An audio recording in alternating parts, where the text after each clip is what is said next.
हमारे देश में सुप्रीम कोर्ट ने बार बार यूनिफॉर्म सिविल कोड को लेकर के चर्चा की है, अनेक बार आदेश दिए हैं, क्योंकि देश का एक बहुत बड़ा वर्ग मानता है और उसमें सच्चाई भी है कि जिस सिविल कोड को हम लेकर के जी रहे हैं वो सिविल कोड सचमुच में तो एक प्रकार का कम्युनल सिविल कोड है, भेदभाव करने वाला सिविल कोड है।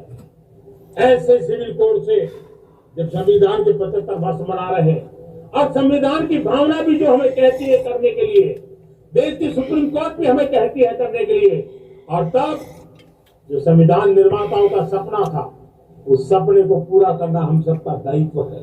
और मैं मानता हूं इस गंभीर विषय पर देश में चर्चा हो,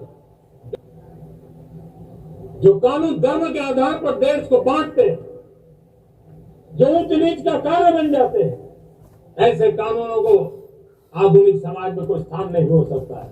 और इसलिए मैं तो कहूंगा अब समय की मांग है कि देश में एक सेकुलर सिविल कोड हो। हमने कम्युनल सिविल कोड में 75 साल बिताए हैं, अब हमें सेक्युलर सिविल कोड की तरफ जाना होगा और तब जाकर के देश में धर्म के आधार पर जो भेदभाव हो रहे हैं, सामान्य नागरिक को जो दूरी महसूस होती है उससे हमें मुक्ति मिलेगी। बांग्लादेश में जो कुछ भी हुआ है उसको लेकर पड़ोसी देश के नाते चिंता होना, मैं इसको समझ सकता हूं। मैं आशा करता हूं कि वहां पर हालात जल्द ही सामान्य होंगे, खास करके 140 करोड़ देशवासियों की चिंता कि वहां हिंदू, वहां के अल्पसंख्यक, उस समुदाय की सुरक्षा सुनिश्चित हो। भारत हमेशा चाहता है कि हमारे पड़ोसी देश सुख और शांति के मार्ग पर चले। शांति के प्रति हमारा कमिटमेंट है, हमारे संस्कार है।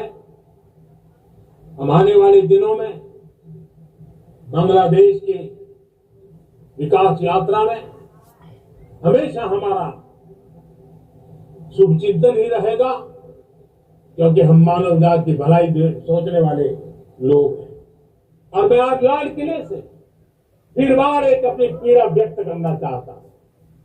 एक समाज के नाते हमें गंभीरता से सोचना होगा कि हमारी माताओं, बहनों, बेटियों के प्रति जो अत्याचार हो रहे हैं उसके प्रति देश का आक्रोश है, जन सामान्य का आक्रोश है। इस आक्रोश को मैं महसूस कर रहा हूं। इसको देश को, समाज को, हमारी राज्य सरकारों को गंभीरता से लेना होगा। महिलाओं के विरुद्ध अपराधों की जल्द से जल्द जांच हो,